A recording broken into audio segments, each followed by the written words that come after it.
Welcome to the Creative Play and Podcast Network. Join us as we review our favorite RPGs, collectible card games, MMOs, video games, PC games, and bring up interesting topics and things that we'd like to share with everyone. Sit back and enjoy the show.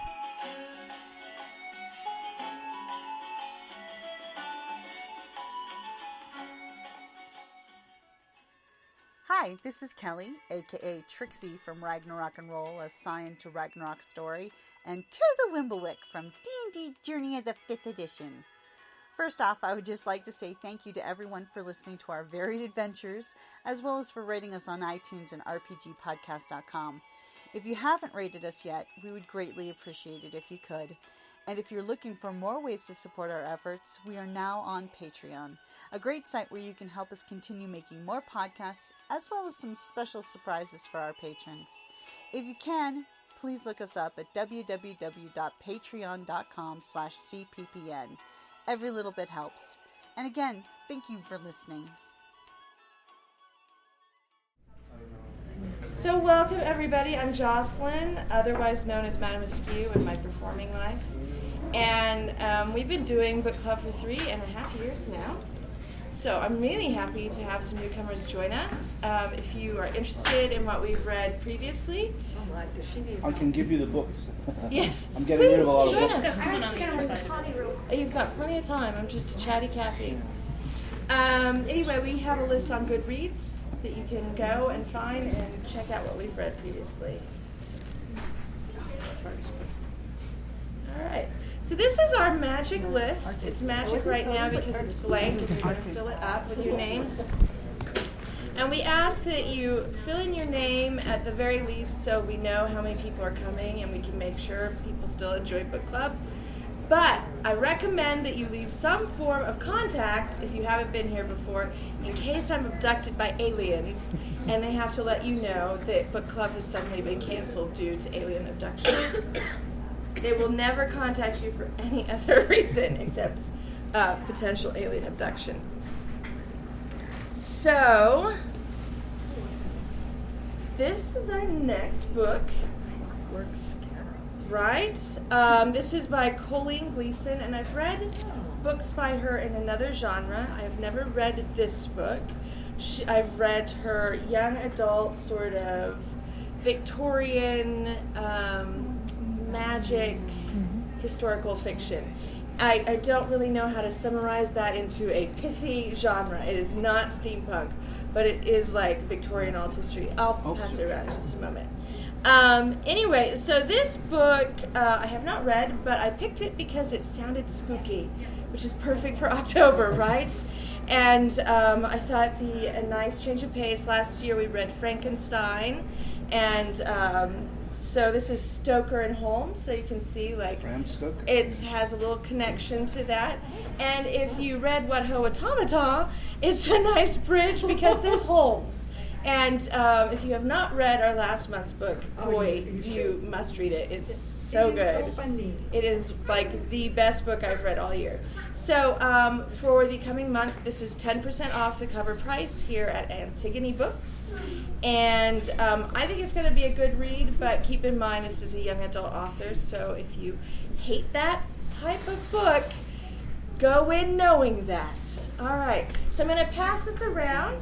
You guys can take a look, read the back cover, see what you think, and I hope you will join us next month for that read. And all year, we're here every month except for December and March. So, welcome. Hey, thanks. You're welcome.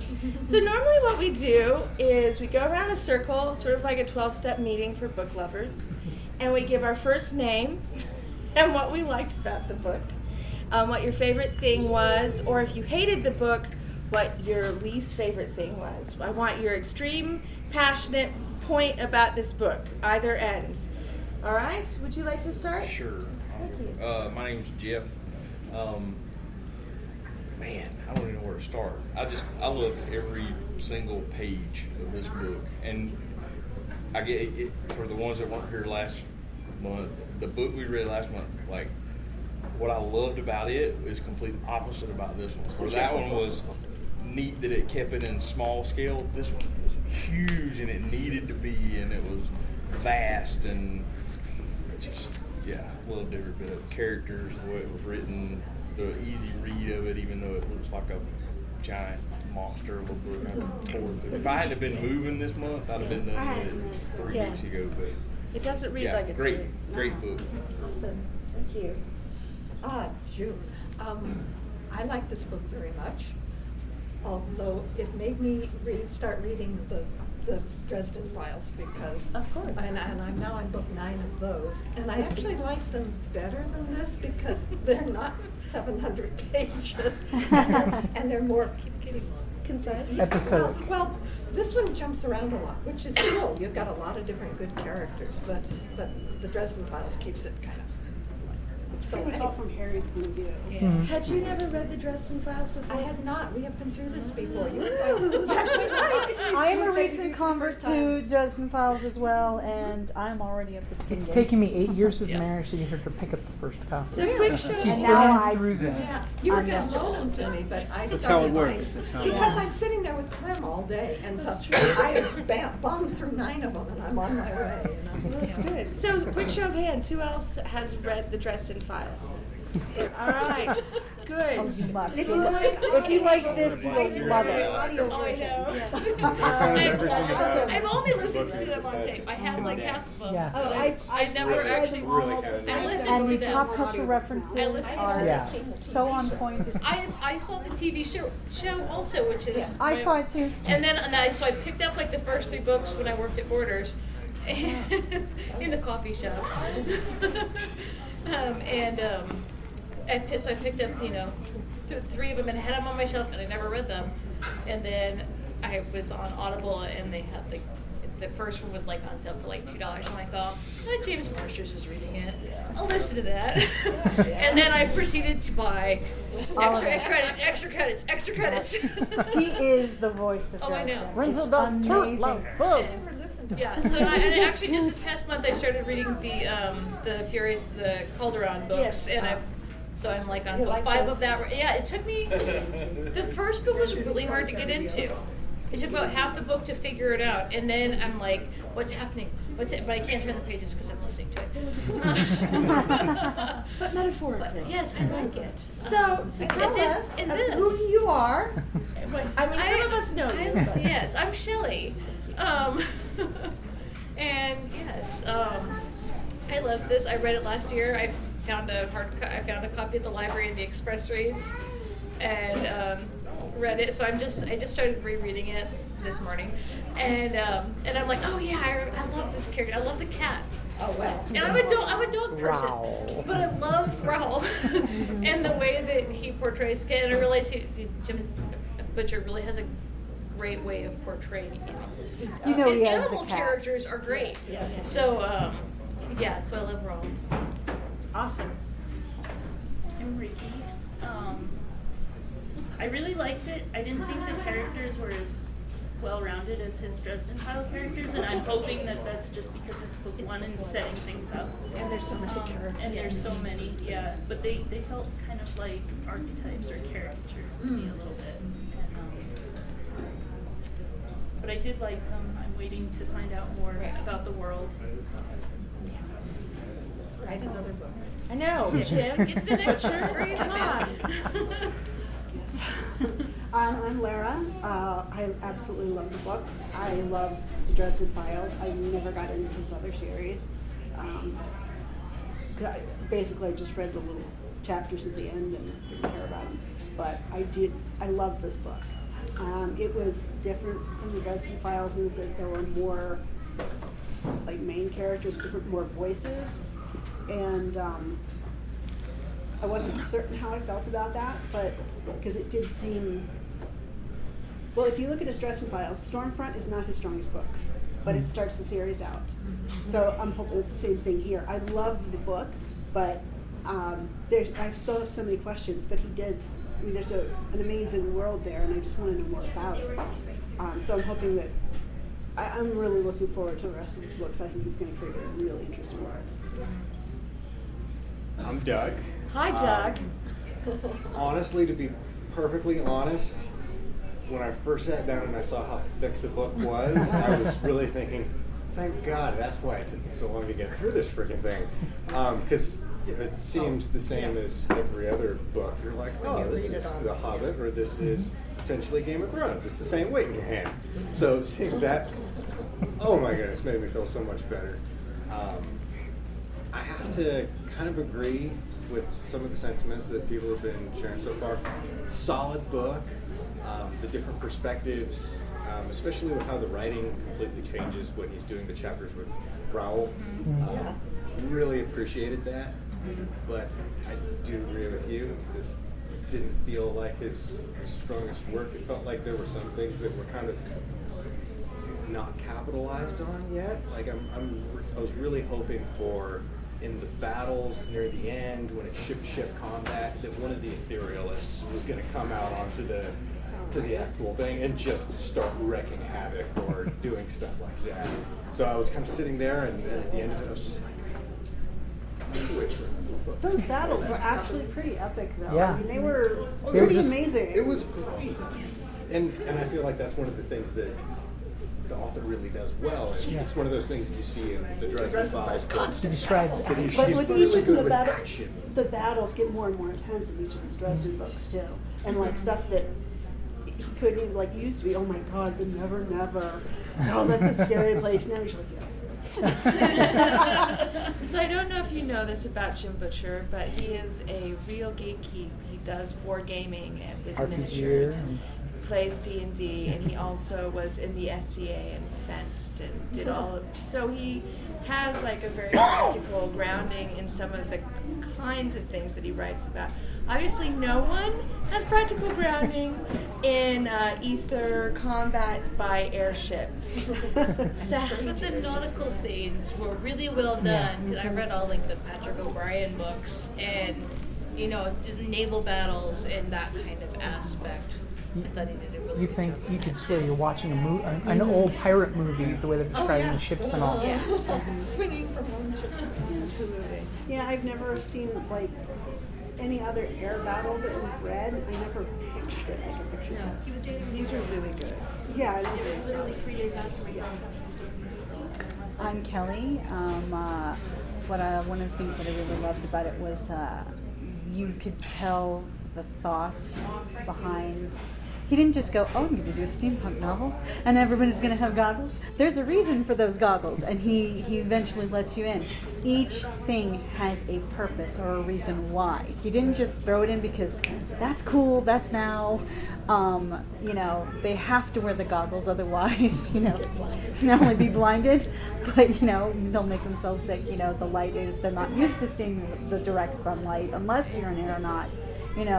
The little details of they have to clip themselves in just moving down the ship, and it takes them 15 minutes to move 20 feet, because they have to keep attaching, it's just those little details of how he crafted that world.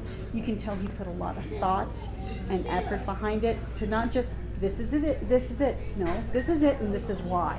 But he doesn't just tell you, he shows you.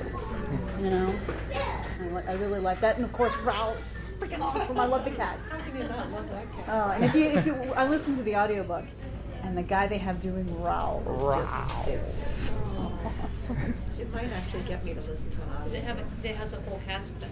Oh, It's- well, it's it's one one guy, guy who does and really he does good an voice acting. amazing job. Of, But whenever he's Okay. Raoul, he's Raoul. literally, it's like you can just feel it. I'm like, oh my God, it's my freaking cat. It's like, it is my cat brought to life. I'm like, oh, that's why.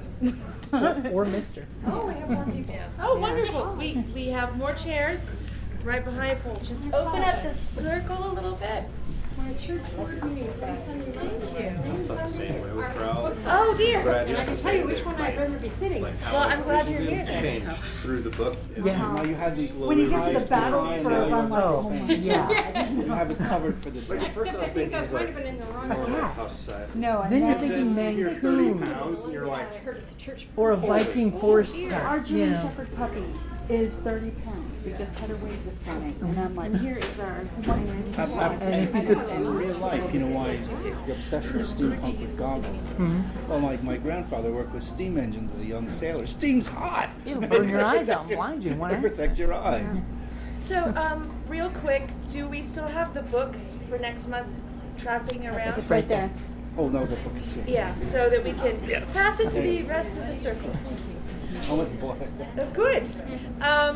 Jim, you're a special guest this month. Oh, I am. I'm because special because I you made are it. with You are. Creative Play and Podcast Network, correct? Uh-huh. And you're going to be podcasting our book club meeting this month. Oh, So, you are? Yep, doing a podcast episode of it. It's the subtle recorder here. yes. So, So if there's anything you want edited out, just let me know.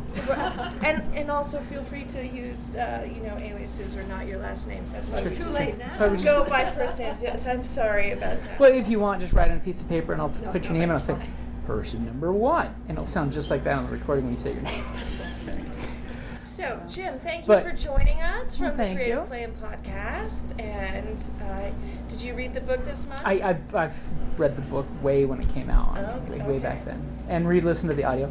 One of the things that, my name is Jim, I love Jim Butcher. I mean, literally, I waited for his 3rd Dresden book to come out real time, which, by the way, it's murder when you're waiting a year between books Yes, for I them to can come out. It's been how long since his last Dresden Yeah. book now? Yeah. And they keep changing the date they're going to release That's it. because he's writing peace. Well, no, this came out a year ago. Yeah. Well, And there's still no peace. Well, that, and we're pulling him around the country for visits and stuff, too, which is nice. Yeah. You should stop inviting him to Phoenix Comic Con. Yeah, no, No. never. But one thing I really loved with the book was, yes, how the 4 main characters are really strong and good by the end of the book. They do start really archetypal, but that's because he's throwing a lot at you at once. And he's throwing 4 storylines at you that tie in at the very end, which I thought he did a really good job of, bringing these 4 separate characters through 4 storylines that actually tie neatly together. And of course, I can still tell when I read it the first time, his editor cut a lot out. Probably did the whole next book, third book, 4th book. That's one of the feels that I got out. But I thought it was a really good book with the characters that you love, like me, Ral and Grimm. Those are the 2. Yeah. Like when he describes the scene when Grimm's doing his first attack run and describes how a ship goes from hundreds of feet above their target and then basically drops right on top of them to make an attack. Just the energy he got into that. And then the swashbuckling angle. It felt like a old-fashioned pirate movie when he's describing the ship scenes when they're fighting back and forth. And of course, do them a mercy, kill them, don't let them hit the surface. John, I didn't read the book for the last 7 months. I live in Sierra Vista, which is far away. I either got the book, couldn't make it to the meeting, or could make it to the meeting, but I didn't get a chance to read the book. So this time I'm up here, got the book. I have a month now to read it for the next meeting. I loved Wahoo Watamoto. I was a big fan of Jeeves and Wooster. Oh, yes. Which is obviously it's a parody. Oh, parody of it. yes. I'll never I- feel about orangutans the same Yeah, way. And I recommended the sort of sequel. He did a full book sequel called The Unpleasantness at Baskerville Hall Oh, yeah. with the same characters. So if you get a chance to pick that one up. So hopefully after our discussion today, we will convince you to read Yes, this I bludgeoning Yes. device or book. Grand Tone. This And I'm cleaning out my Tolstoyan. apartment, so I have a whole lot of the books we have read. Some of them I'm keeping, but some of them, I'm just going to get rid of. Next time I come, I'll bring them. Please do. We'll find homes for them. I'm Kathy. I love that cats can talk. I've never read a book like this before, so I enjoyed the crap out of it. The Awesome. only thing I didn't like is I actually just moved to Arizona, so I rushed through reading it, so I'd be done with time to get here. So that's kind of really the one thing. You can read it again. Well, I am going to read it Where do you again. I moved from Colorado. Oh, welcome. Yeah, so I've been here less than 3 weeks. Oh my gosh. Yeah. So Wow. You live in Tucson? Sierra Vista. You're joking. No, not at all. So yeah, I drove all the way up here. I was like, I'm making it to this meeting. I'm going to go. I'm going to meet some new We people. may have passed each other Yeah. on Highway 10. Well, welcome to Tucson and welcome to the book club. We do this every month.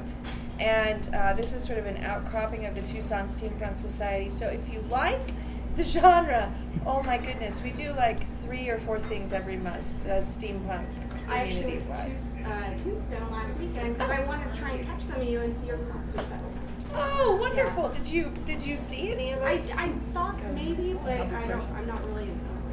That's all right. By the way, I should share this. I used to go. I drink sometimes in the American Legion Club, which is the very end of the final of the parade, and everybody's in there drinking. As on out Saturday, alcoholics are drinking. When they said the parades come, the steampunk people are coming by. Everybody in the place left in a drove. They said, "Gotta see the steampunk. They're the best." Well, thank you. Where do they see We work awfully hard. Last year we had a giant squid. Yeah. I think we're going to be pretty fabulous The this way year. everybody We're just got going up to be and very ran out of it. fabulous this year. So, welcome to Book Very Club. green people. This is our list. It's the anti-alien abduction list, or in case of alien abduction, they will only contact you if I've been kidnapped. In other words, I can't do Book Club. So, welcome. And we'll come back to you and get your name and what you liked about the book. So, thank you for coming. I'm Marissa, and I've been coming here since June, and I was kind of like you, found it and had almost no time to read the books. I found it online first after going to the Phoenix Comic-Con's thing on steampunk in Arizona and seeing your presentation. So, yes, I should have. I loved the book. I loved the opening. That fight scene was fantastic. It sucked you in and grabbed you. And then I was a little disappointed when it switched to the academy and I thought, oh, it's another, divergence, it's another, teenagers saving the world. We really need this. And then they brought in the talking cat, and that was it. That just sucked me in. Because they were leading up to that duel that was supposed to happen, and it didn't. Okay. And then the cat, I was like, there we go. Okay.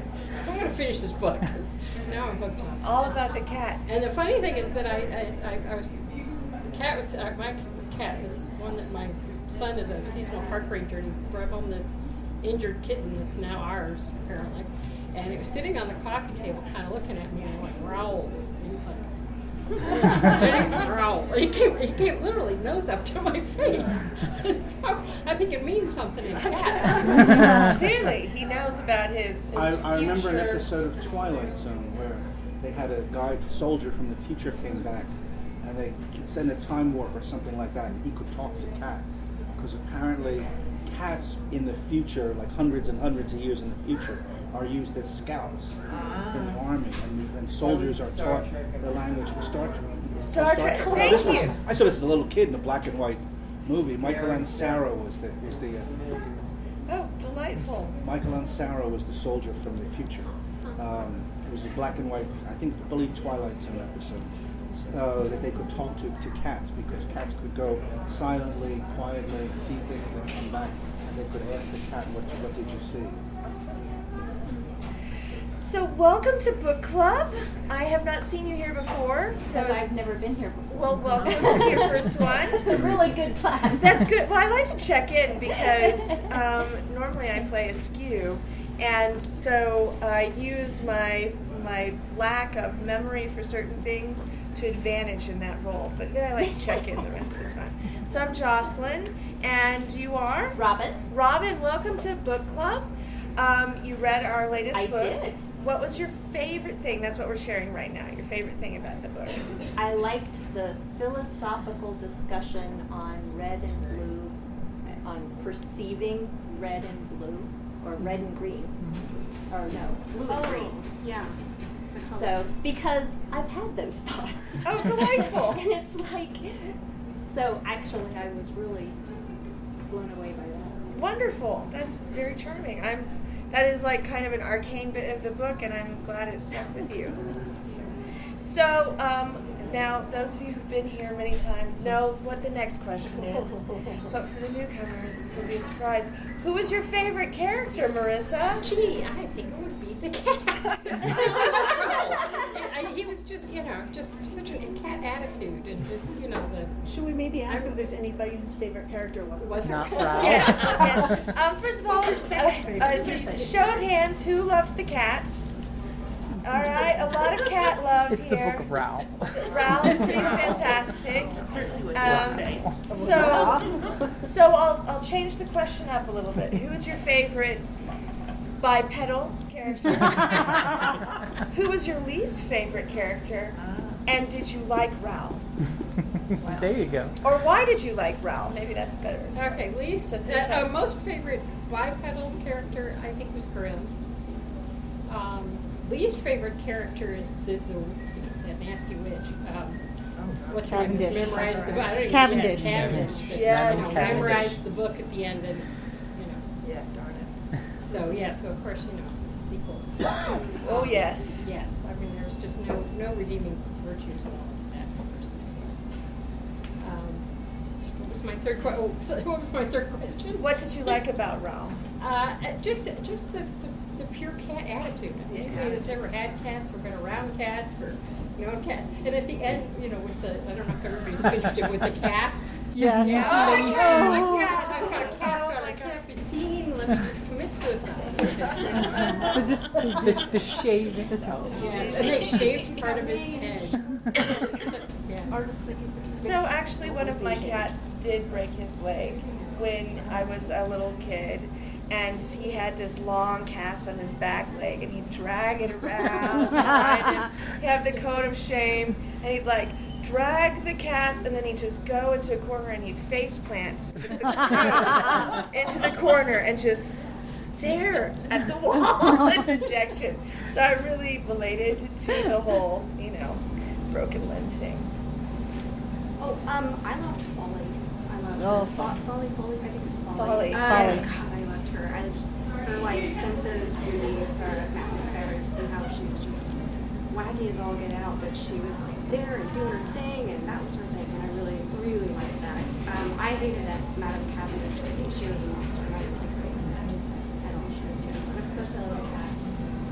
And my favorite part about the cat, because I'm totally going to say this too, is how I think he saw himself as a caretaker, of Bridget and of Glenn and all of them, and he's so far above them, and they would be lost without him. And all of this, and I love that kind of air of superiority just because it's really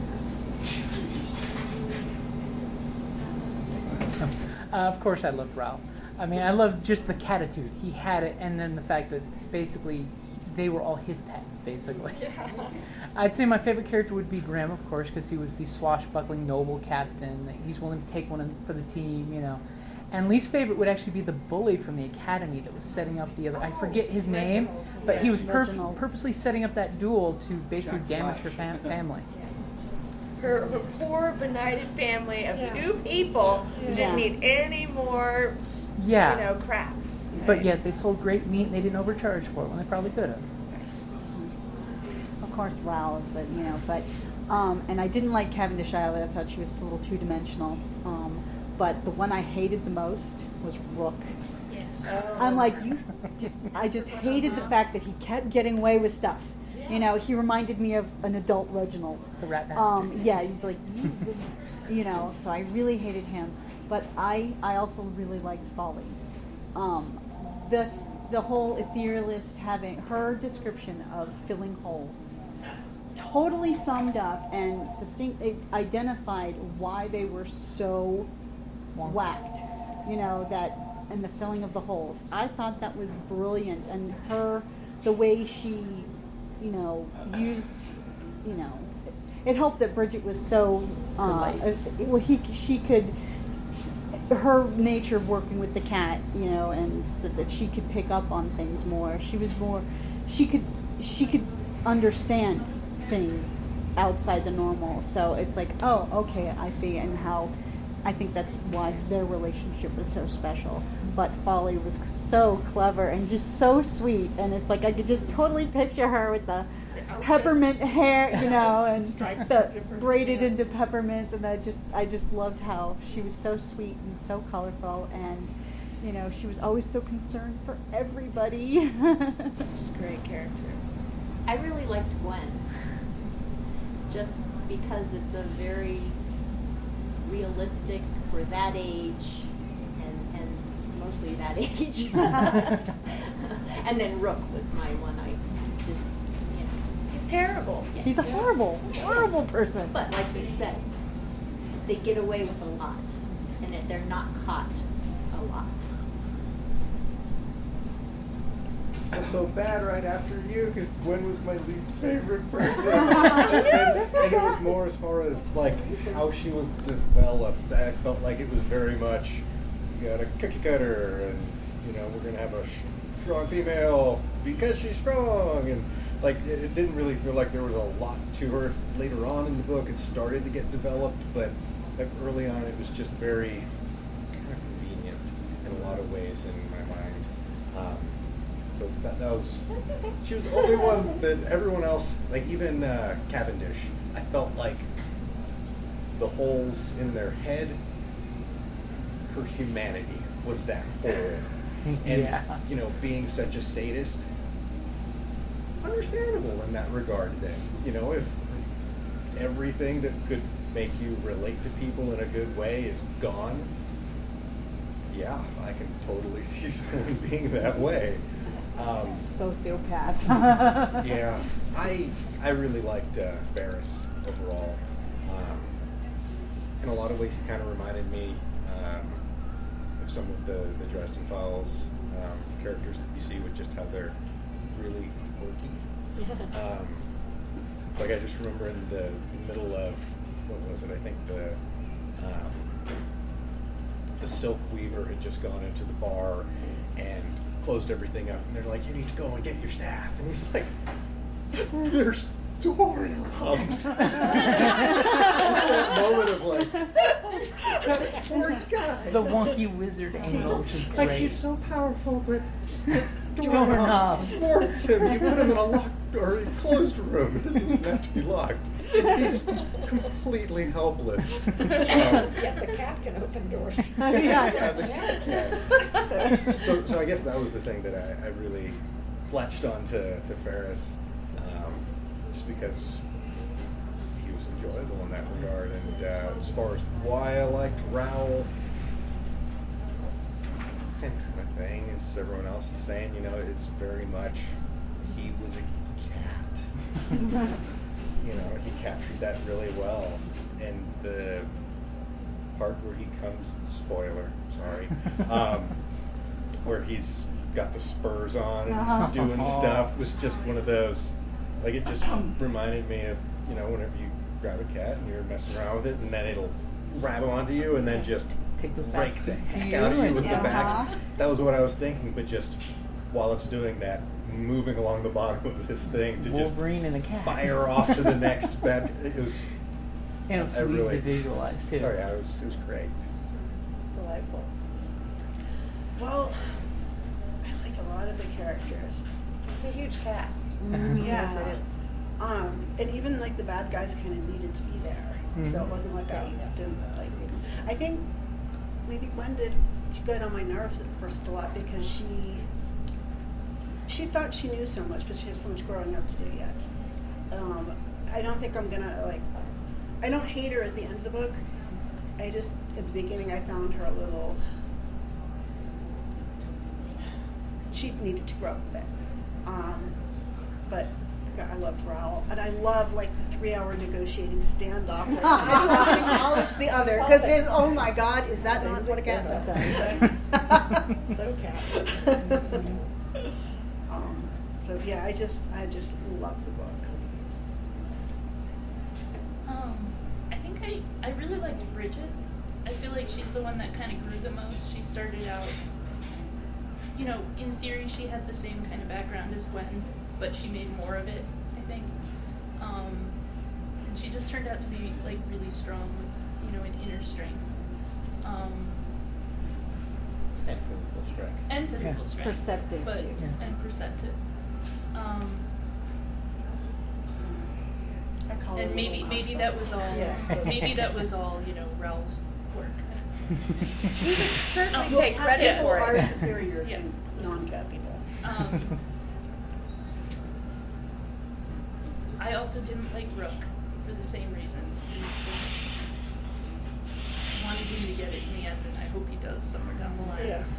Probably in book 3 or 4. No, I don't think No, Rook is too aristocrat for him. Yeah. No, Rook Oh, would that's right. It was never. the other one, Alex. Alex, yeah. Bayard is. Bayard's. No. No, Bayard was the other love. Bayard is the other Admiralty person, sort But of he's the same level as Rook, but we like Bayard. Yeah. Exactly. Or at least, I hope we all like Bayard. He's likable. Well, he makes no complaint. Yeah. He's perfectly honest that he's not he's not a nice guy, but you can count on him when you need to. He's not a bad guy. No.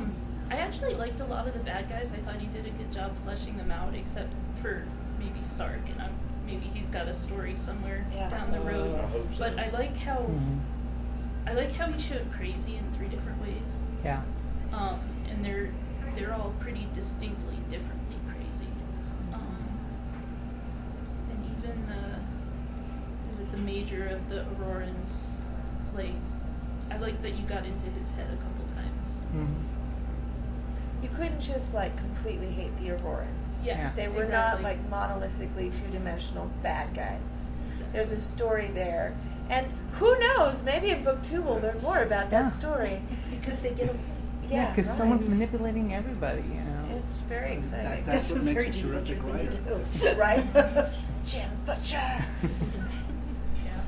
I was gonna say I think I like Bridget the best because I felt like even though she comes at the beginning, she seems like lack all this self-confidence, and she's like, but actually she seems to have a deeper well of wisdom innately, and maybe just more life experiences than say Gwen does. Yeah. And so I think she has a lot more that she has drawn on by the end of the book. Yes. No humble. Yes. Rook made me really angry. And I'm like, how come he keeps getting away with it? It's like, I can't. Yeah. And Raul just always, just his these silly humans. They don't know anything. Why don't they find out how to do it from us real people? They fight so poorly. Yeah, that's Awesome. But then he had to go into the burning building to save her little mouse because she's the only one who knows how to scratch his ears right now. That's right. And when you put that much work into the relationship and training them. There are some animals that's not a joke. They actually think of us because dogs, they hear better than we do. They smell better than we do. Sometimes they look at us like, I remember my mother, little Maltese, she's like, how stupid are you? Don't you smell the dead mouse behind the television? They would walk over and go like this and point. And I goes, what the hell is she pointing? Oh, there's a dead mouse caught in a mouse trap. Yeah. Like, don't you smell that? What's wrong with you? Oh yeah, my cats feel so terribly sorry for my inadequacies. They're always just like, how can you be so? And one time I was saying, I only walk on 2 legs. When you trip me, it's hard. And one of them looked at me. It's like, well, why don't you walk on all 4 legs? Why do you act like that? It's so much more efficient. It's like it's not my fault that you're too stupid to use all 4 limbs. Did anybody have a dog ever do this to you? Where they, on your leg or arm or something like that, they'll put their head here and like put their neck on you like that. That's a wolf gesture. That means, don't worry, I'll take care of you. Wolf mothers do that to their puppies. Like, it's like, don't worry, I'll take care of you. Like, and I said, like, this dog is a Maltese this big. She's telling me, don't worry, I'm going to take care of you. I'll warn you of danger. I'll take care of everything. That's very thoughtful of her. You know when that mailman's coming. Well, no, it's just she's warning you, especially that she was special. I don't mean to take away from the thing, but once I got a package of venison sausage from Michigan, a wild game sausage, and I gave her some of it.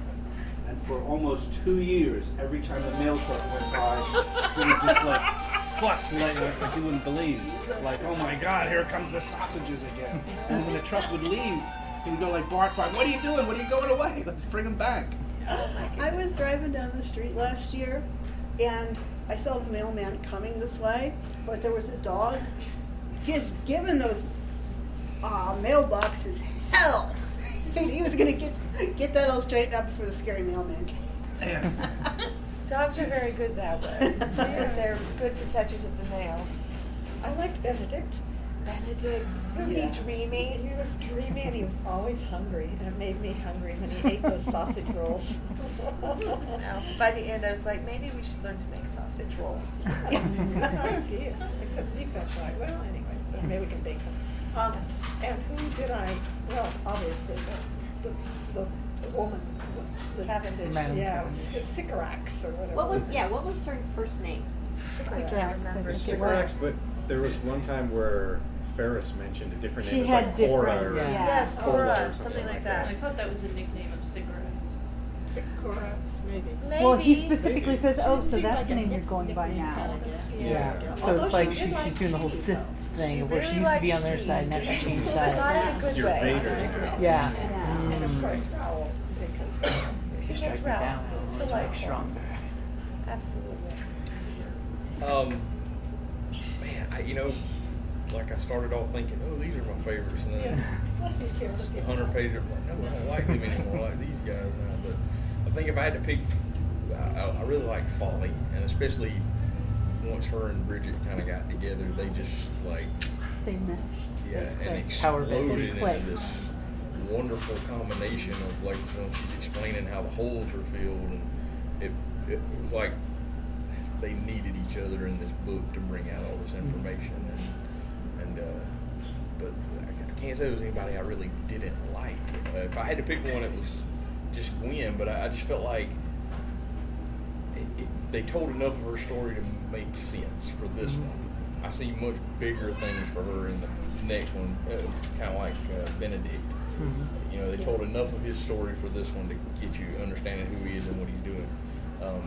I really enjoyed Grimm's crew, Kettle and Creedy and those guys. Every time Kettle was on page, he was hilarious. He had some kind of Grimm getting onto him and telling him, stop don't act that way. But and the cat was great. He was so comic relief at times, and then all I could think was like my wife used to have cats. And terrible. I just thought, why couldn't we have a cool cat like this guy? Around the house. But yeah, so Folly, Bridget, Gwen. I really liked Cavendish though. I thought As a villain, she's as well a done. villain, she was Yeah. so man. Every time I turned the page and saw she was fixing to drink tea, I was like, oh, somebody's fixing to get it. I don't know who, but somebody's in trouble. So. Tea never seemed so diabolical before. Someone's gonna make a tea faux pas. No, I was nervous, and I know my tea. I was like, oh no, did I hold my teacup wrong? Bad. Yeah. So now you mentioned when you came in that you had some thoughts on the book. Is there a question you'd like to throw out to the group or an observation? Well, last month was my first month in the book club, so I'm very new to the whole steampunk genre. So as I was reading it, I remembered the questions from last month, and one of the big ones was, is this steampunk? And the whole time I was reading it, I kind of tried to apply that to the book, and with me being a novice in the subject, I guess I didn't catch a lot of what makes this steampunk, because I never really heard them mention steam until they were on the ships, or there was a lot of gears and sprockets and things going on. So at the end of it, I wondered how people with more knowledge of the subject would take away from it, but it didn't like just punch me in the face that it was a steampunk novel. It was more, of course, science fiction, but also, I don't know if that's the right term for it. I just didn't. The genre is still defining itself. Yeah, I guess. People didn't call the romantic period of literature wasn't called the romantic period until like 20, 30 years after it was over. We then realized that all these books had this in common. And the guy who defines steampunk is probably in nursery school in diapers right now, and will grow up to one day when he's a PhD of literature at Harvard, he'll write some essay defining it. It seemed, even when they spoke of the ether silk and the way the ships traveled, there wasn't a lot of use of. It was the things that powered this world were different Ether but is Yeah, very it's- common in steam. Yes. Oh, Yeah. Yeah, because So like let's- the let's- imperial angle is a lot of what they go for too in steampunk.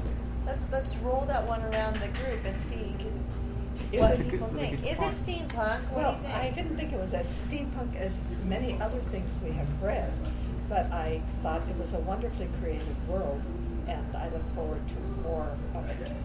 And last month's was like in your face, very nail on the head, Yeah. very clear, no ambiguity. This is a very steampunk book.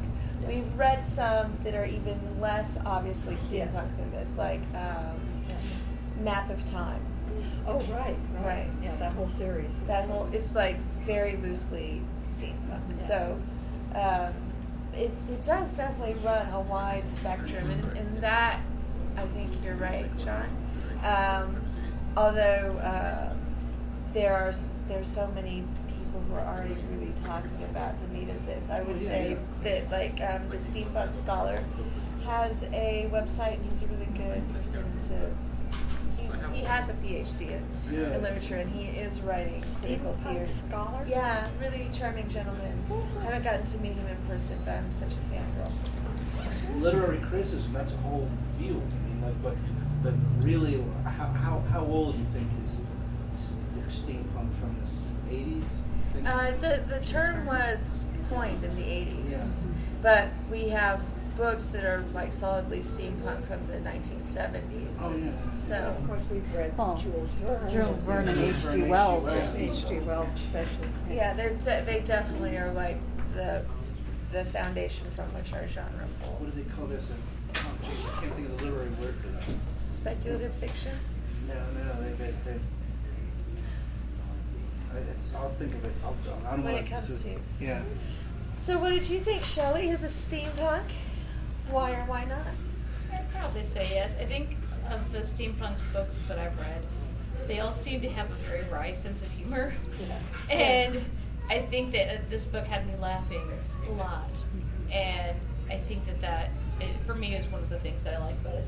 It's like, even when there's action and danger and conflict, there's still kind of a very, there's a lot of humor in it still. And so, I know it's not really what makes it steampunk, but that's the thing that I notice the ones that I've read all have in common, and I like that, so. I almost want to say it's like more fantasy than steampunk. It felt a little light on the steam and a little light on the punk aspect too, but definitely it was very cohesive and enjoyable nonetheless. Yeah, and some people really do separate those into two categories, gas versus steampunk, and some people roll them into the same. I'm like a very, I'll take everything kind of person. I'm like, is there an airship in it? All right, I'm good. there. We're good to There's go. an airship in it, I'm there. Boom. And goggles. And goggles, great. There's a reason for the goggles. It's not just the sepia wash. That's the thing I look for. Did they just take a story, plop it down, and then go, oh, steampunk's selling really well. Let's glue some gears metaphorically on this story. He crafted it to have a reason. That's what I like. I guess that's about what I it. almost don't like. I mean, it's almost like He's he went, purposely- It's like he went and read Exactly. steampunk and got all these ideas, and he's like, you know what? I'm just going to make my own. It's basically his We'll call it something interpretation else as soon without as being I get- heavy-handed. Yeah. He tried to gently bring it to you and then explain the tech while he's doing it. Well, Like I the wonder- gauntlets. I mean, wonder if he had elements of this before steampunk became really big, and I think maybe he did. merged. But also, I remember when the Dresden books came out quite some time ago now. And that first one, urban fantasy had been around for a while, but it was like the Charles DeLint urban fantasy, which was all about pulling out of fairy myths and folklore, and it had a real specific flavor. And then you get this new wave of urban fantasy writers with Jim Butcher doing something completely different. And Butcher's vision of vampires and werewolves and everything else in those books is really idiosyncratic and particular to his books. I think he's done the same thing with this. It didn't bother me. I liked it. I actually never thought about whether or not it was steampunk too much because I was having too much fun reading it. But I it's seen that, questionable. like, as I was reading it, I didn't think it, but every time I would put it down, I'd go, because I was, just after last You asked month. that question. Yeah, I kind of thought, well, I'm gonna be all prepared this month. I'm gonna go. You're super prepared. Yeah, so every time I would put it down, I'd go, oh, is that steampunk? I guess I need to know more about steampunk. 'Cause I didn't really get steampunk as I was reading it. Like it was There's that movie that has it's Lord Byron and Mary Shelley. They have that weekend in Switzerland, and they're deciding what's a Gothic novel. Exactly. Mary Shelley writes in like in a day and a half wrote Frankenstein. They'll just say, is this one? Is In this the one? movie. You know, like either way. I mean, you can call it whatever you want to. It's still That a great movie's a book. great example of And I'm writers looking should forward get to together and 8 or 10 collaborate. more of them. I really like to write. Although at this Remind me of size, what- it may not be like quite as SCTV. prolific as Dresden. So what do you think? Is it steampunk? I think so. I mean, it's an alternate technology, the ether, and then the what do they call the crystals? Yeah. And there were airships all over the place, and it was very much just kind of the alternate reality that steampunk has. Yeah. And they were, oh God, the guy, the engineer fixing the ship, that was awesome. And I mean, they're getting dirty and greasy and all the other stuff that, fixing stuff and. I would have loved that. That's what my grandfather did. He fixed steam engines. The one thing that got me though is the copper on the swords. Yeah. Copper's really soft. That seems really impractical to me. And I got what he was saying about it, trying to keep the humidity away from the ferrous metal underneath. But the copper is, you're going to get nicks in the copper, and it's going to make the rust of the ferrous metals worse. So that's what I studied was archaeological metals. Yeah. There is a reason that the Bronze Age was superseded by The Iron Age. I had great issue with that, but that was my only issue in the books. I think copper is One easier sword to can work go with. through another without. Well, it's It easy. has to be replaced, but it's easier to work Yes, with. but the thing is, the whole reason that they were using the copper was to keep the rust away from I don't know what's iron or steel. I can't remember now. That person who put that in doesn't know about metals. Yeah, that's what I'm saying. That it drove me nuts because the copper is going to get nicked and have to be worked all the time, but you're still going to get the rust underneath when it nicks. You're going to get rust in there, and it's going to rot inside. About how they had to maintain them and how they. He was scolding Yeah, but the it's guy. still not a practical because you're going to get with copper. They're going to get all nicked up. Yeah. And you're still going to get the reading that, moisture underneath. And To me, that's another one of those things that, like, I feel like we're going to get an explanation later, like, It's going to be what's going pertinent on at some the point. surface? Why are they living in spires? Like, Yeah. and then when I got done with it, I'm like, God, I got like a cajillion questions Is about it this thing. dystopian, Yeah. Is it Well, I think this is going to tie into the Dresden That is Files, and definitely this my is going to next be what question. happens after the outsiders take over.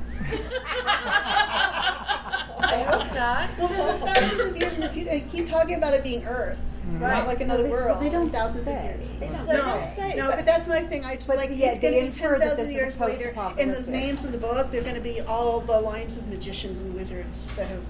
We're going to come back to Talks that about question. going up above the clouds and seeing one moon and one sun, so and lots of stars. So it's not one of those worlds where there's like 10 moons and. But they still don't specifically say Oh, it. they do but not say that. it's inferred. That So, but Well, they hold refer on to to those Earth. thoughts because we're going to come back to them. Doug, what did you think?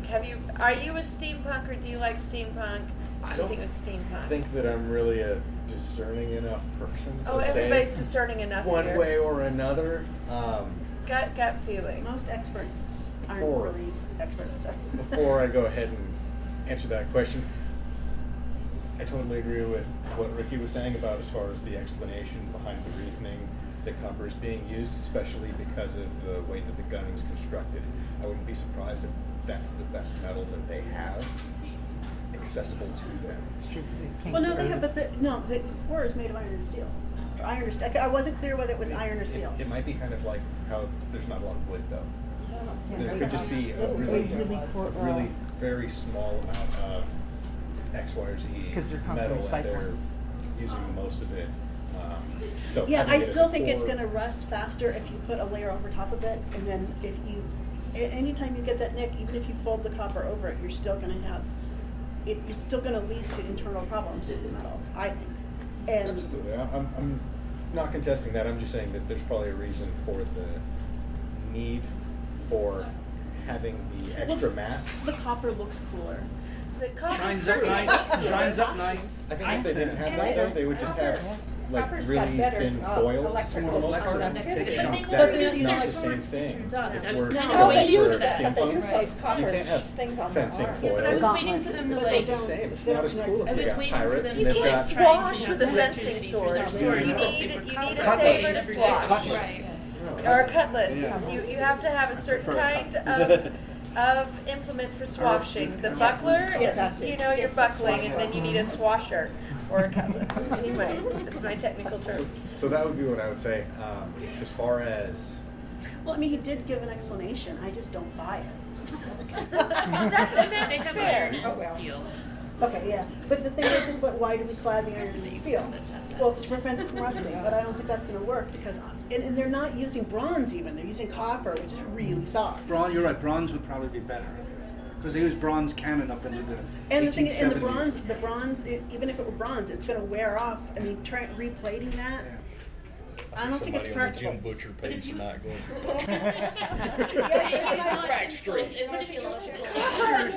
That's the thing that bugged me in the book. I'm like, why on earth are they making these things out of copper? And then when they say it, I'm like, but that doesn't make sense to me. Right, but I do think there was something different about the metal because of the way it failed. It wasn't rust that would happen over years.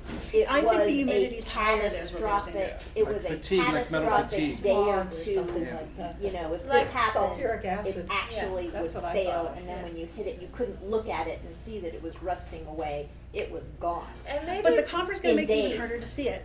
I think it'd still be better to keep it oiled constantly. and maybe it's not really rust as we know rust. It could be like either. some It could just be like, ether-related thing. as you're saying, some They sort call of it iron And rod. here's a thought. yeah. It might be that, you know, when they do that whole questioning, you know, like, why do we do this? Because of this. Couldn't that just be a story that they're feeding people? Yeah, That's it also could, possible. It could be the engineers are keeping their secret. Well, and they also, So like it's they not say, the real they can't reason, so reproduce what the I builders just, like I did. said, Yeah. I just Maybe an think that it's electrostatic.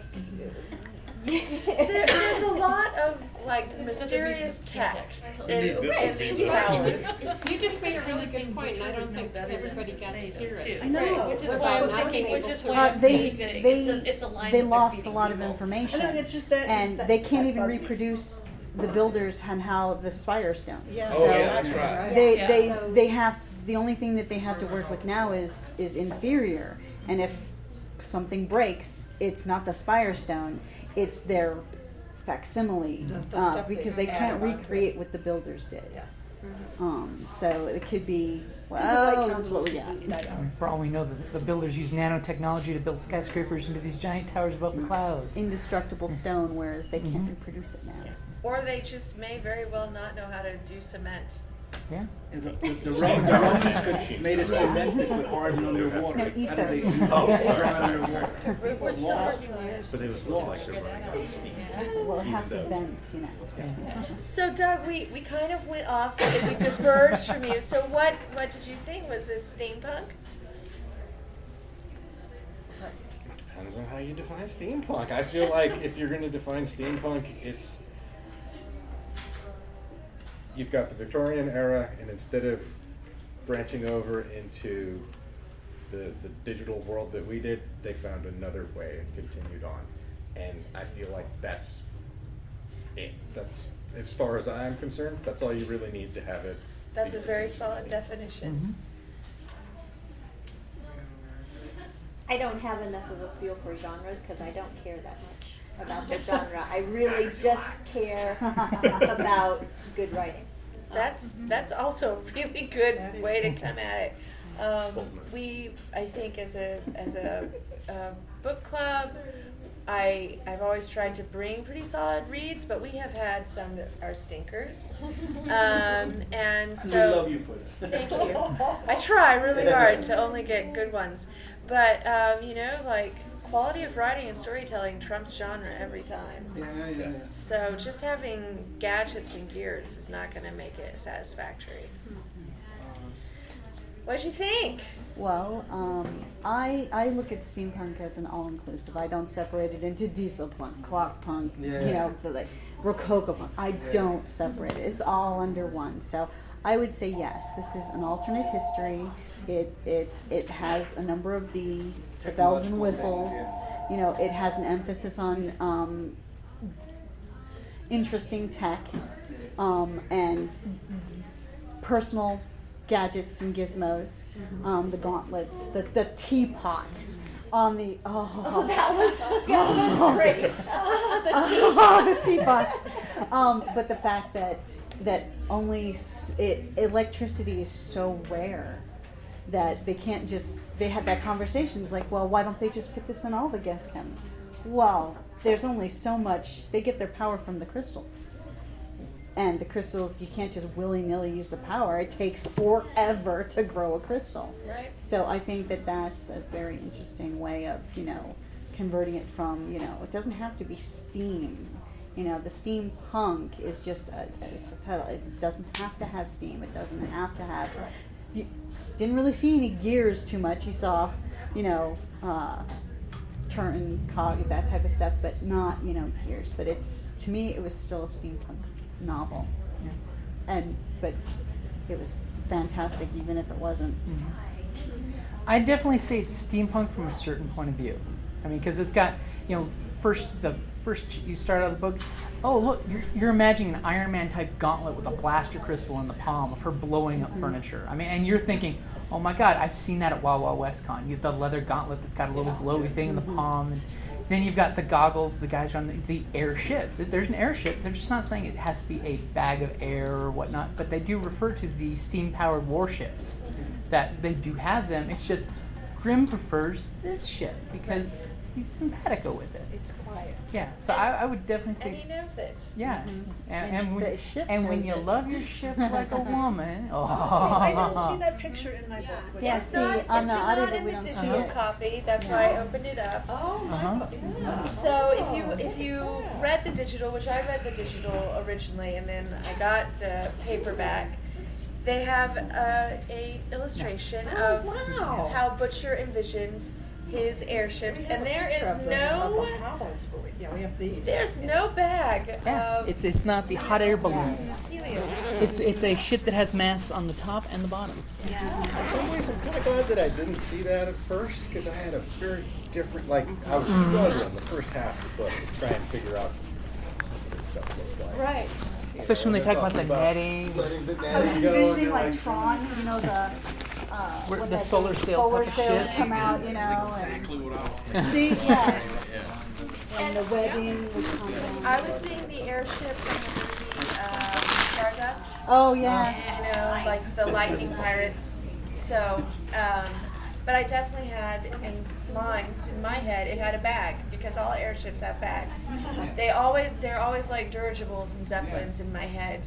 And so when I opened this up, I was like, well, that gets away from the whole problem that comes up in our community about how it'd be impossible to have the big ships hanging off of the bags of the size that we describe in our books because physics.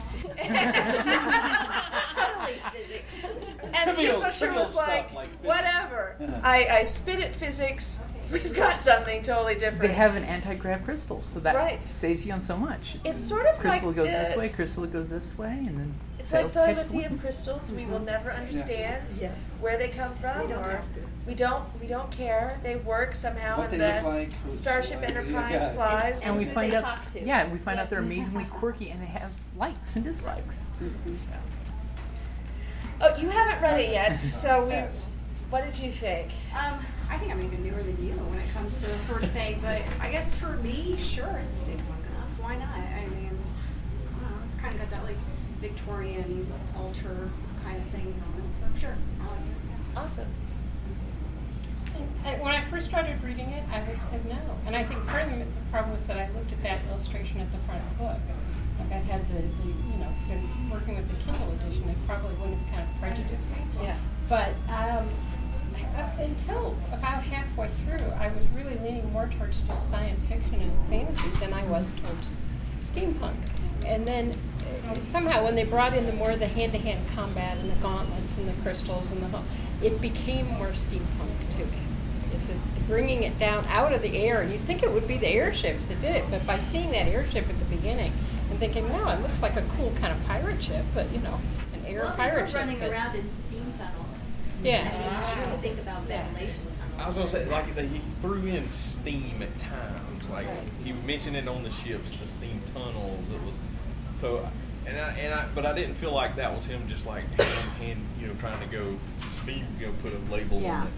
I mean, it fit, it worked, but the overall, like I said, I'm new to it. So Perhaps Tim Butcher doesn't want to have it classified as one specific Yeah. genre, Yeah. but it wants to appeal to multiple. And that's actually what occurred to me about halfway through the book, was to stop worrying about was it steampunk or wasn't it, and think, hey, it's just a good book. Yeah. And if I'd never even heard of steampunk, I still would have picked this up and read it. Still would have found it. And I'm glad it was a recommendation. I just got to it that much sooner. I haven't read any of his others, and now definitely I would certainly consider seeking this out as an author. Yes, definitely. I have a question. Yes. I'm looking for questions. Yes. Why is it called the Aeronaut Windlass? That is a really good question. Because our hero, Grimm, says, I don't consider my ship to just be a windlass, which is something that's lowered. And that's only one part of it where they're lowered down to the landing. Why is the book called that? We might have to track down Mr. Butcher himself and inquire. I have a feeling that was part of the editing process when he was out of scenes. Somebody said, but this sounds like a great title. It is very, it's punchy, and it sort of has a nice, flow. The Windlass is a piece of technology, and I think, one of the things that I think is of course, that battle at the where he's left with only the crystals where he can go up and down, and very slowly at that. And then the fact that the Spire then approaches him saying, hey, look, I need this. You can just it's like, no, I don't know what, I forget what type of ship it was. It's like you can get any windlass to do that. Yes. This is Predator. Yes. Okay, I don't do that. That's why. But he does. He is in this instance. This big mission is he is acting as a windlass. I am taking you from this Hubble to this Hubble, to landing Hubble, Hubble. Excuse me. And so I think that. And of course, it's an exchange for to become more than what he is. Yes. But essentially, that's his purpose for this. Is Theo, but without him, none of this could happen. So it's like he is that pivotal character that is where he's needed to be at all times. And he's the linchpin, in my opinion. Grimm is the linchpin. You see, we meet Master Ferris because of him. We meet Bayard and Rook because of him. Then we're introduced to Gwen and Bridget and them from the in the other chapters. But when he comes along, that is where the heart of the story and the whole purpose, the mission, everything is keyed on him. So I think that's to me that's why it was the windlass. It's like, his ex-wife. And we all know he's not just a windlass. It's like he's more than that. And I think as the next books come out, it's going to be even more apparent that But I have a question. At the end of the book, when Gwendolyn is having her heart-to-heart with him, is it just me, or do you get that vibe where that they're going to have a much stronger bond or relationship later on? That I know that he's old enough to be her father. I mean, that he's old enough to be her father, probably. Well, he's certainly older than she is. Yeah, and that she's probably about 17, almost 30. 18. 16. Oh, They say at some point. Okay, she's so 16. I knew she was like, somewhere around that. It says somewhere, and then Bridget is 17. Yeah, see, I thought they were both 17. So hopefully Grimm is not like, but I'm thinking, is it just me, or I think that she's gonna, eventually. See, I get the feeling he's like late 20s, 30-ish. No, I get the feeling he's older. 30s. I'm seeing him at least the late 30s. He's got to be the late 30s at least. Just when they talk about his years at years that he served before he took on the Predator, before he was discharged. I don't think that he could be in his early 20s. And all of his compatriots are high up in the So they're probably in their 30s. Yeah, they're in their late 30s because I don't think they have a high life expectancy. Really. But I just got that impression that she was. I just thought it was more of like she went into the whole situation thinking he was this, and by the end of it, her perception of him just did a 180 to where at first he was a scoundrel and he got kicked out of the fleet for cowardice. I am so sorry. Yeah, and then by the end it was like this isn't the man I thought I knew, and like she gained some kind of great respect. Well, I mean, they can have 12 years was a short commission. So if you got it at 18, I mean, I think of 30, like Molly. I was going to say Molly and Dresden. Yeah, sort where of a she's good. his apprentice in the books. Yeah. And then even the way they threw her in the engine, in the engine room at the end where she's working with the crystals. Well, she's fully capable. Like I'm seeing her on the ship in the next book, like flying around and doing whatever. And she doesn't behave as a child for the most part, other than the fact that And she can kind be of leads self-centered. into it, talking to him about the fact that, going back, she's been through this experience that, that the rest of them haven't, that she's going to go back and expect to be who she was before this whole thing happened. That's more young soldier. And it's, exactly. But I mean, it was that kind of I think it's sort of that kind of relationship is he understands what she's going through, whereas, when she gets back to her family, they're not going to. I think that Jeff may have hit it on the head as far as that relationship that we're talking about. But I think that that's something that she's starting to develop. She's gonna try to continue back in Spire, and then she's gonna be pulled on to. I could see her back on a ship. Easy. I agree. Absolutely. That crystal alone, I think, is. The crystal, the relationship where she was talking with Journeyman. I hate to say it, I think something's going to happen to the man with the mustache. Breaks my heart. So I'm just imagining like solid, thick. It's a pretty fabulous mustache, you know it is. It's got to be. Well, he's got no other hair, so it's got to be great. But I do see something happening to him in the next book, and her moving up into that role, filling that. That's interesting. Her relationship with crystals and his relationship with the ship. Yeah. I think they could easily. It's like, I just see that. Yeah, definitely her moving on to the ship. I have a question for you guys. Okay.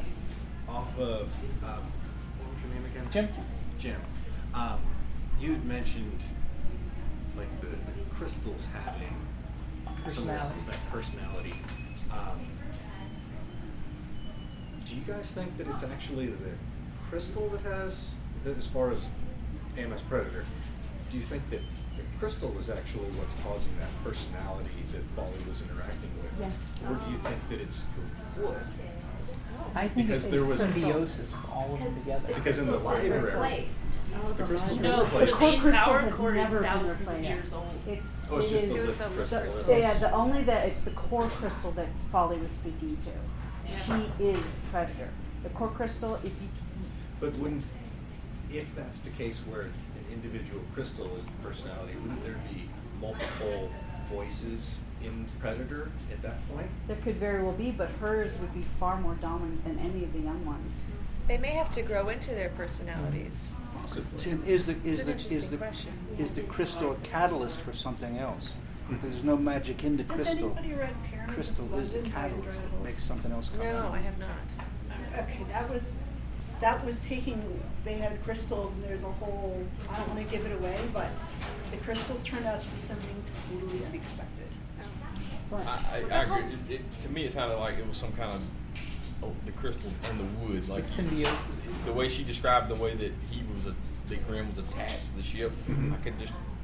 I don't know why. Like I got this picture in my head of like just his footsteps and him touching it and interacting with the ship and things made it. It made me feel kind of like how they were talking about the library, Yeah. where it wasn't the pages themselves, it was that interaction with them. And I feel like it might be something more along the lines of the wood possibly being powered through the crystals, with their interaction with the crystal and the experiences. But I feel like the wood is actually preserving those interactions and developing personality out of it. I'm thinking that it's like it acts as an extension of London her, by Andrea of the Volz. crystal. I think, of course, and the crystals, of course, are created different ways and stuff.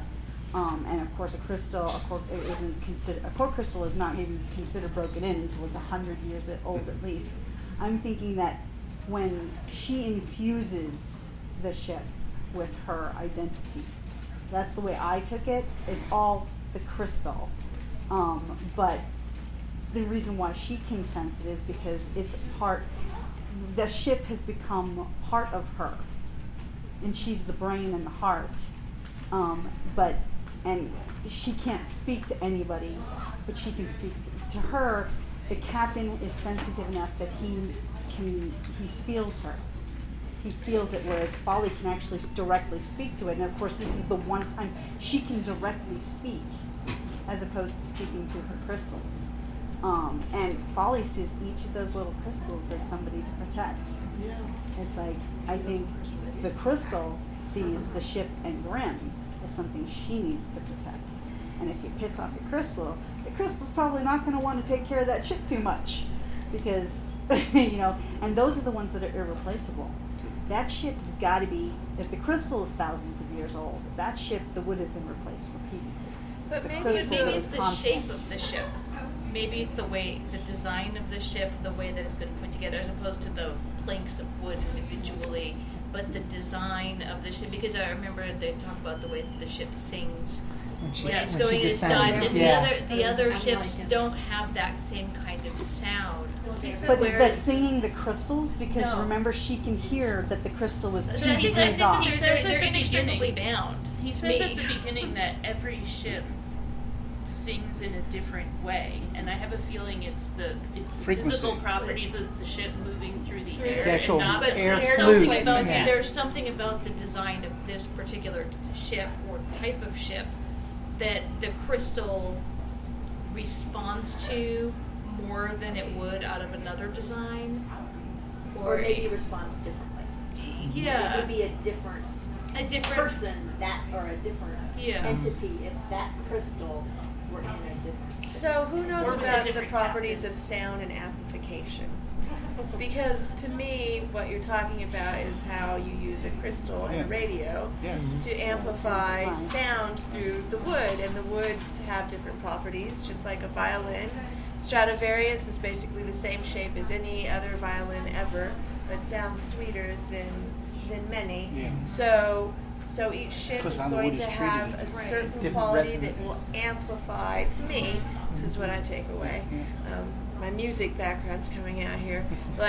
Will amplify some qualities of that crystal, and so some will be more harmonious than others. It sounds like there's been a really magic relationship. And on that wavelengths and frequencies. The captain just plays the instrument better. Yeah. Some people can play an instrument, but it sounds terrible. And the fact that he plays and it's music. The ship has a shriek like a bird of prey, basically coming down on her prey. Did you have a comment? I did. I kind of had a theory about the crystals where it almost seemed like maybe they were like cellular organisms where the more cells they had, the more intelligent they were, maybe the louder they were. And maybe Folly talking to her little crystals, maybe she can hear all of them, but maybe because some are so much bigger that they can kind of communicate with the other beings around them a little better. That's kind of what I got. So do we think crystals grow outside of the battery? Or do they come out of the battery at a certain size and then they just coalesce? I think that they don't grow so much because they're out of the environment that would allow, like even a natural crystal, if you take it out of its environment, it won't grow. If you touch it, you destroy any future growth. But I think what they do is they tune, they refine themselves. I'm interested to see what Jin does with the Nexus. Yeah.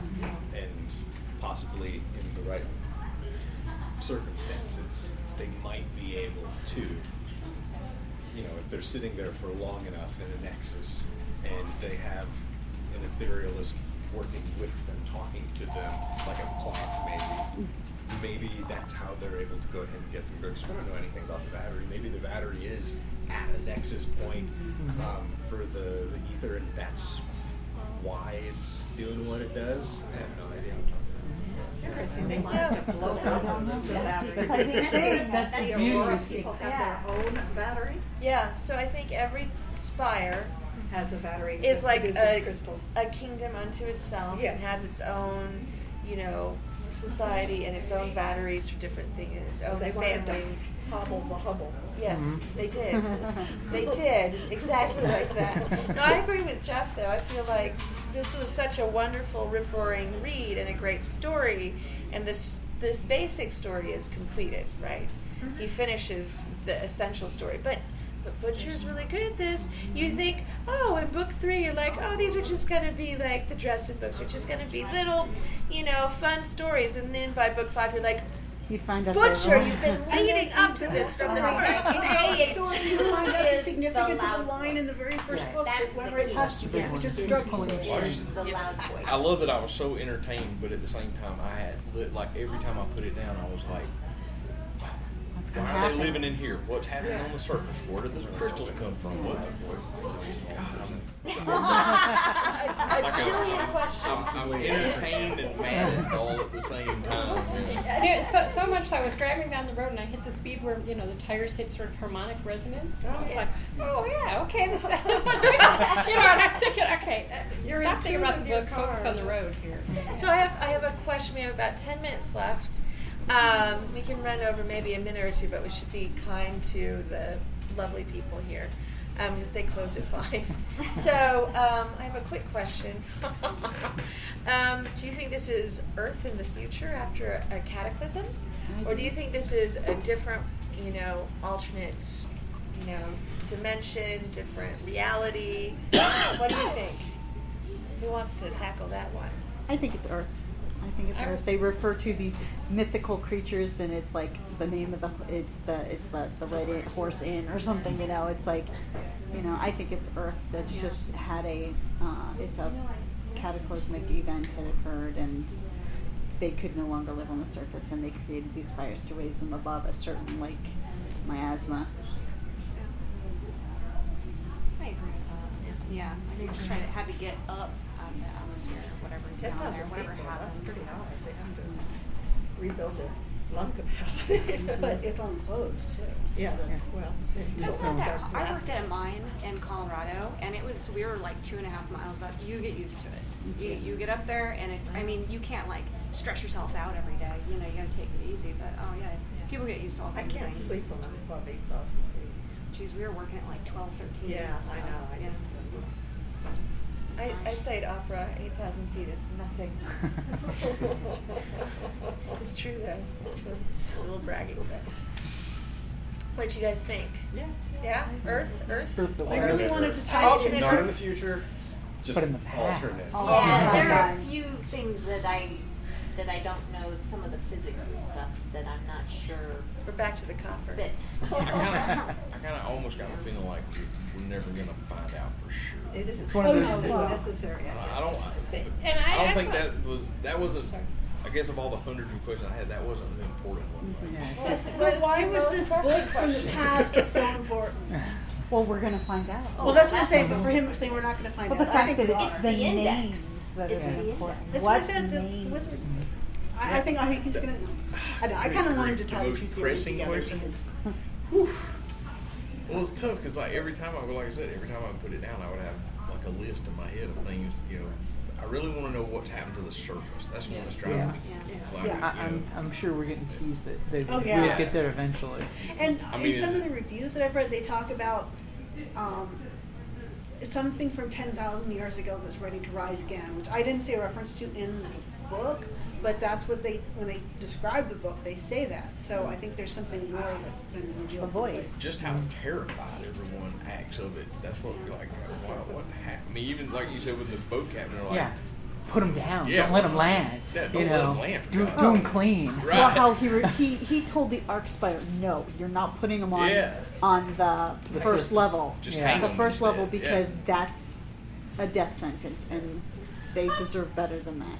Apparently a horrible death sentence. Because I'm just saying a tower, Spire having little silk weavers coming up from the bottom, levels. Down there. Right. Yeah. I was picturing, post-apocalypse giant spiders and everything else at the you know, and that's why nobody wants to be down there. So Yeah. I did think, you know, Just a a contaminated, possible future of like New There's Jersey the breath. DuPont The dump site air is contaminated. And the creatures that come swimming out of the clouds. The you know. air is Mist polluted. It's like, well, if they can grow that stuff that they grow in the vats, what did the builders grow back on Earth down at the base? You know, it's one of those of, hey, I can grow steak in my vat. Well, probably could have made these creatures out of the vats back in the day. And we may find out, because you know he's going to take us down There's there. going to be some kaiju. You know it. Someone's It's going to gonna have to happen. go down to the surface. Well, I got the feeling that the king knew more about what goes on at the surface and stuff than The arch. Yeah. He knows a lot more about what's going on than he lets Yeah, even on. though he says, "Oh, I'm just a figurehead." Oh, yeah, I right. loved it. I loved With it. all of his books. Yeah. Big brain. All right, one more question. Did you have a particular moment where it was cinematographic enough for you that you were like, these are the people I want to see singing these roles? I didn't even think about it in that Ah. context. I like to throw out the curveballs periodically, especially the last 5 minutes. I got one. Yeah? Just at the very get-go, when there's a teenage girl having a tantrum that she wants to do what she wants to do and her mom says no, and she's blasting furniture. Then that scene when her mom's assistant comes by and says, Estabrook. yeah, Estabrook. And she's like, well, my daughter would have done it unless I told her she could. But who to Yeah. cast it is what I think. Yeah, well, I mean, it's too bad. Angelina Jolie as the mother. Yeah, And will then she the- have the eye patch like in Sky Captain? Captain. Yeah. And then the girl from who played Kick-Ass, she's in the Fifth Wave. Oh, you mean Hit Girl? She would be. Oh, Hit Girl. Yeah, she would be good for it. Yeah. I can't remember her name. All right, Hit Girl as Gwen. Yeah. All right. I could see that. Yeah. Anybody definitely else? see that. Especially in Cinematographic regal moment in the garments. book? You know? Lucky I even figure out how to pronounce their names. I mean, most books I just don't. It's the B one and the C one, and you know. Don't Well, even bother. Gwen is at least like a really, you know, you can read it and know how to say her name. Yeah, that's Do you know true. who would make an interesting Grimm? Chris Evans. Oh. Because as he gets older, I think I could see him as More you know. rugged. Yeah, I mean, I was 'Cause thinking I've seen Hugh him in some Jackman serious there, but roles. sure. Chris Pine. No, I'm sorry. After Pan, I can't. I haven't yeah. seen that. I chose. Don't. I chose Don't. not to do Please that to don't. myself. I chose to just not do it. I Yeah, should have listened to Kelly. Don't. I won't. See, I think I'd go with someone more rugged for Grimm. Someone like, I can't remember what his name is, the guy who plays Magneto in New X-Men movies. Fassbender. Yeah. Oh, fast. Yeah, he can do Just a little bit more Yeah. rough. He can do anything. Get some gristle going. If they were to do that, I would hope that they would get someone more in line with, kind of like where you were going with Hugh Jackman, where it's someone who's, in my mind, supposed to look like Wolverine. Yeah.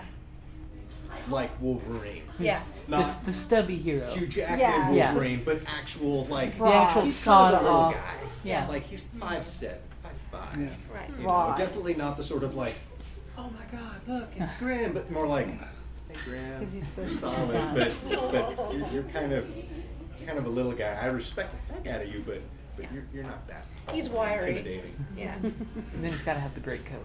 Yeah, no, the coat. Solid coat. You know, Butcher has a thing for coats. Yeah. And cats. Yeah. Any other acting, casting choices? For some reason, I'm just trying to pin Folly down. I can't do it. I for some mean, reason. I was thinking Oh, of the girl Rivers. from Harry Potter. What's her name from Harry Potter? Emma Watson. Oh, yeah. That was who I pictured when I read Folly. Yeah. Summer Glau. Yeah. Summer Glau. Yeah, yeah. These people are all getting too old, though. Yeah. It's all right. This is our fantasy world. But there's Right. no big replacing I can them. cast Humphrey Bogart somewhere. Yes, you could cast Humphrey Bogart, exactly. Or Cary Grant, It's like although I Dream Team. think he'd be like a Bayard. You know, Cary Grant would definitely be Bayard, not Errol Flynn. Yeah, well, yeah, I mean, Never go wrong. Basil Rathbone is. I mean, I might actually cast Errol as Rook, frankly. Sorry, Errol. Well, I think we're about at time. Did anybody else have a last comment or question or share they wanted about the book? No? Thank you so much. This is a great meeting. Really appreciate you all coming out, and especially the new people. I hope you had a good time. Wow. Book club, come back. We You know, we always have a good conversation. And yeah, come out to one of our other events too. We do a lot of social things, and you don't have to wear goggles or anything. It's totally not. Just have a coffee. How Right? about that? Wherever you So, and with that, thank you so much for coming. I bet you all Thank you. attend. And you can send your friends.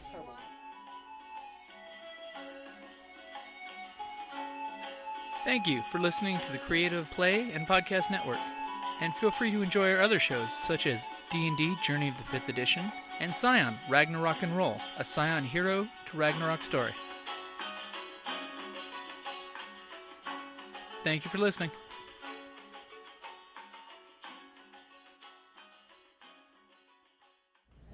Hi, how are you? I'm doing quite well. How are you doing? Wonderful. Are you here for book club? Yes, ma'am. Wonderful.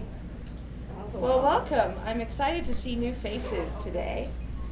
Yeah, that's a lot of. That is an awesome shirt, by the way. Thank you. This is my steampunk incognito plus goggles today. Normally I'm in like the whole 9 yards outside of book club, and at book club we keep it super cash because we're all like, we're just here to talk about the books, man. We're not here for the corsets.